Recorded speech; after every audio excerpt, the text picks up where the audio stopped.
Hello everyone, welcome back to my channel अंग्रेजी वाली madam Pooja Nadia English classes. I hope all of you are fine and well. आप सब लोग बिल्कुल अच्छे होंगे और स्वस्थ होंगे। आप लोग अच्छे से प्रैक्टिस कर रहे होंगे अपने कॉम्पिटिटिव एग्जाम्स की, क्योंकि हम सबको पता है कि बहुत सारे कॉम्पिटिटिव एग्जाम्स जो है लाइंड अप है। अभी सीटेट का हो चुका है, एचटेट का होने वाला है, पीजीटी की स्क्रीनिंग होने वाली है, जी ट्रिपल एसबी बीपीएससी, बहुत सारे एग्जाम्स आने वाले हैं। और इंग्लिश लिटरेचर स्टूडेंट्स के लिए तो बहुत ज्यादा वास्ट हो जाता है सिलेबस, बिकॉज उनको लिटरेचर को पूरा थॉरोली जानना है, राइट। और अगर हम बात करें पीजीटी स्क्रीनिंग की, तो एक लिमिटेड सिलेबस उन्होंने दिया तो है, पर वो लिमिटेड सिलेबस भी अपने आप में बहुत ज्यादा वास्ट है, राइट। आज का जो वीडियो है वो फोकस्ड है मेरा एक लिटरेरी टेक्निक पे, जिसके बारे में हम बात करेंगे। हम सब जानते हैं कोई भी वर्क किया जाता है लिटरेचर का, चाहे वो पोम है, नॉवेल है, ड्रामा है, या फिर ऐसे है, हर एक जो राइटिंग है हमारी उसका स्टाइल अलग होता है, ठीक है। जैसे पोम है तो पोइट अलग वर्ड्स यूज करते हैं, मीटर्स यूज करते हैं, मेटाफर यूज करते हैं, बेसिकली हम कह सकते हैं कि फिगर ऑफ स्पीच को यूज करते हैं टू लिटरेरी डिवाइसेस को to make it beautiful, right. Same way में जो हमारे नॉवेल है, ड्रामा है, इनमें भी अलग अलग टेक्निक्स यूज की जाती है। कोई एपिस्टोलरी फॉर्म में होती है, जैसे फ्रैंकेनस्टाइन की थी हमने, ठीक है।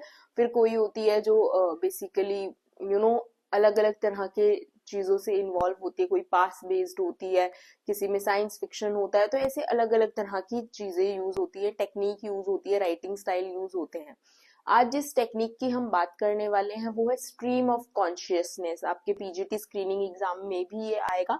मॉडर्न एज जो है इंग्लिश लिटरेचर की, वो उस पर उस टाइम पर इस टेक्निक को यूज करके बहुत वर्क हुआ है, जबकि ये जो इवॉल्व है बहुत पहले हो गई थी। पर मॉडर्न एज में लिटरेरी क्रिटिसिज्म के टाइम पे बहुत ज्यादा योगदान रहा है इस टेक्निक का वर्क्स में, नॉवेलिस्ट के, ड्रामेटिस्ट के और पोइट्स के।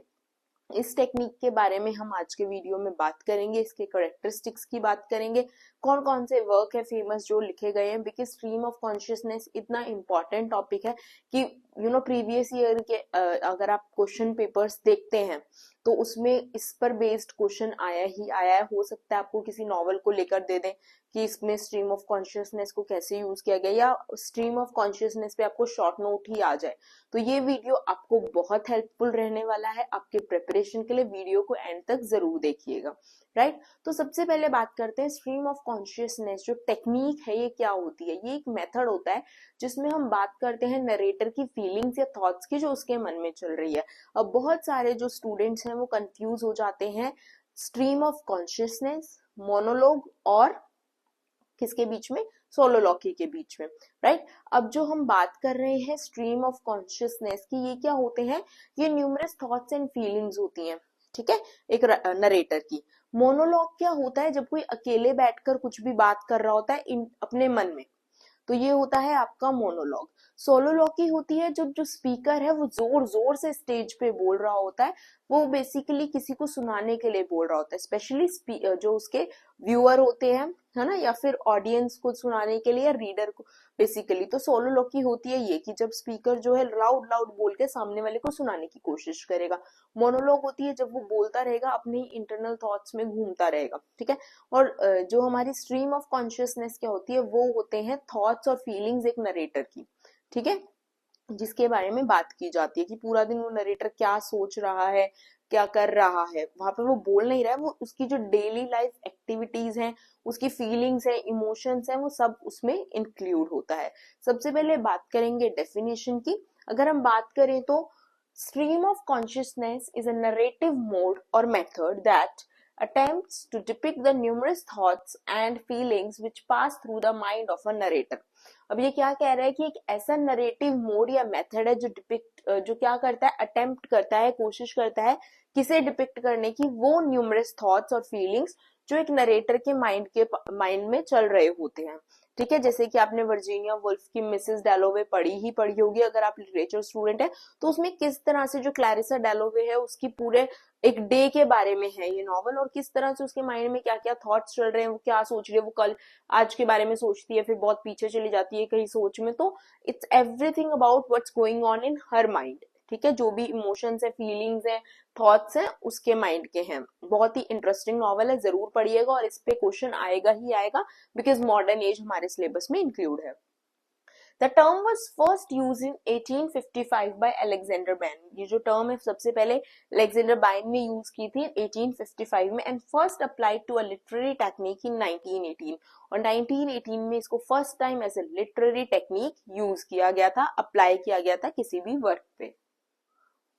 This technique was fully developed by modernist writers such as Marcel Proust, James Joyce, Dorothy Richardson and Virginia Woolf. मैंने आपको जैसा कहा कि ये जो टेक्निक है इवॉल्व तो बहुत पहले हो गई थी, पर इसको यूज किया मॉडर्निस्ट राइटर्स ने मॉडर्न एज में, जहां से इस टेक्निक को एक फेम मिला, नेम मिला और ये बहुत ज्यादा पॉपुलर हो गई. ठीक है, कौन कौन से मॉडर्निस्ट राइटर्स थे जिन्होंने इसे यूज किया और फुली डेवलप किया? Marcel Proust, James Joyce, Dorothy Richardson, Virginia Woolf. James Joyce का यूलिसिस है, इंपॉर्टेंट क्वेश्चन आता है, अभी भी आया था. यूलिसिस पे मैं एक अलग से वीडियो भी बनाऊंगी कि क्या है इस वर्क में. लेकिन अभी रिसेंटली आपका जो पीजीटी का ऑब्जेक्टिव स्क्रीनिंग एग्जाम था उसमें भी जेम्स जॉयस से रिलेटेड क्वेश्चन था और कहीं ना कहीं वर्जीनिया वुल्फ से भी रिलेटेड था. तो ये सारे राइटर्स बहुत ज्यादा इंपॉर्टेंट है डेवलप करने में स्ट्रीम ऑफ कॉन्शियसनेस टेक्निक को. आपको ये नाम याद रखने होंगे, इनके वर्क भी याद रखने होंगे. मैं आपको इस वीडियो में ये भी बताऊंगी कि इनका कौन सा वर्क है जो स्ट्रीम ऑफ कॉन्शियसनेस टेक्निक से बेस्ड है. ठीक है, this term is credited to William James who used it in 1890 in his the Principles of Psychology. ये टर्म क्रेडिट की जाती है किसको? विलियम जेम्स को. उन्होंने इस टर्म को इवॉल्व किया 1890 में अपने work the Principles of psychology में. This term is credited to William James, who used it in 1890 in his work The Principles of Psychology. Term जो है क्रेडिट की जाती है विलियम जेम्स को, जिन्होंने यूज किया था इसे 1890 में अपने वर्क प्रिंसिपल्स ऑफ साइकोलॉजी में. तो सबसे पहले जो यूज करने वाले पर्सन है इस टर्म को स्ट्रीम ऑफ कॉन्शियसनेस टर्म को, वो कौन है? William James. इस टर्म को लिटरेरी कॉन्टेक्स्ट में फर्स्ट यूज किया गया नॉवल द ईगोइस्ट में, जिसे लिखा था मे सिनक्लेयर ने. और ये नॉवल जो रिलेटेड थी वो किससे रिलेटेड थी? अर्ली वॉल्यूम्स से डोरोथी रिचर्डसन की नॉवल थी, सीक्वेंस ऑफ नॉवल पिलग्रिमेज. ठीक है, बेसिकली स्ट्रीम ऑफ कॉन्शियसनेस का मतलब क्या होता है? It represents characters thoughts directly. जो करेक्टर्स होते हैं उनके थॉट्स को ये डायरेक्टली रिप्रेजेंट करती है, ये जो टेक्निक है. जेम्स जॉयस के यूलिसिस के साथ साथ बहुत सारे मॉडर्निस्ट राइटर्स ने इस टेक्निक को यूज किया, जैसे कि वर्जीनिया वुल्फ का मिसेस डेलोवे 1925 में, टू द लाइट हाउस 1927. इन दोनों वर्क्स में वर्जीनिया वुल्फ के स्ट्रीम ऑफ कॉन्शियसनेस टेक्निक को यूज किया गया है. विलियम फॉकनर का the sound and the fury 1929 में, Malcolm Lowry's under the volcano 1947 में, सिल्विया पाथ का the bell jar 1963, Irvine Welsh trainspotting 1993, Dave Eggers का a heartbreaking work of staggering genius 2000, Robert बोलानोज emulate 1999 में.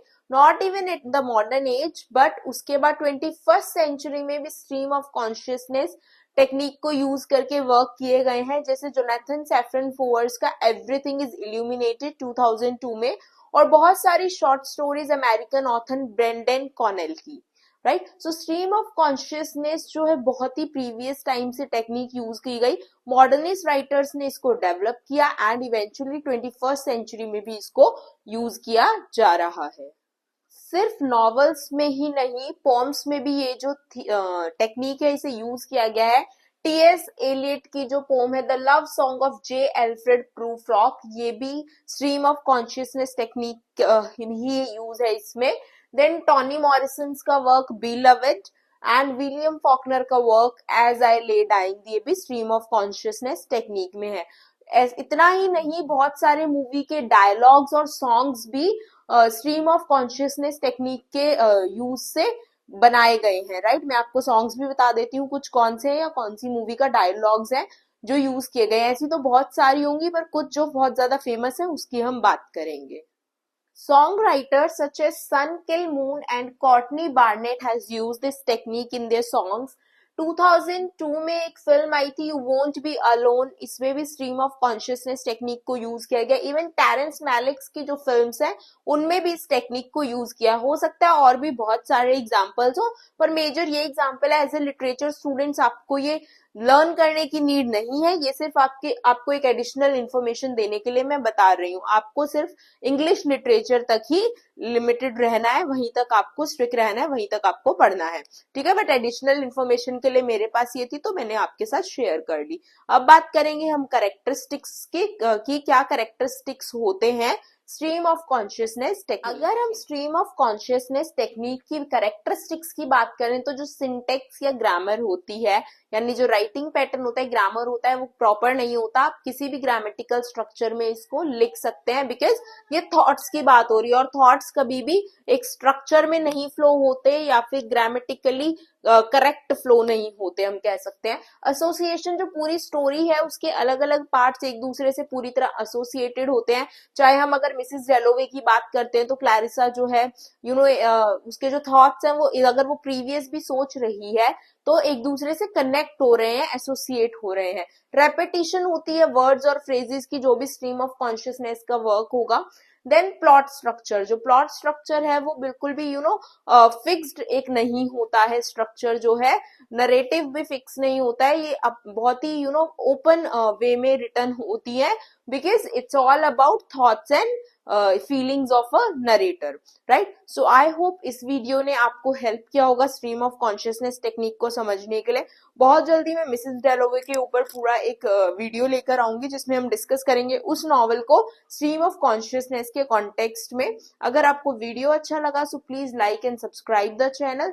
Thank you so much for watching this video. All the best for your exams. Have a nice day.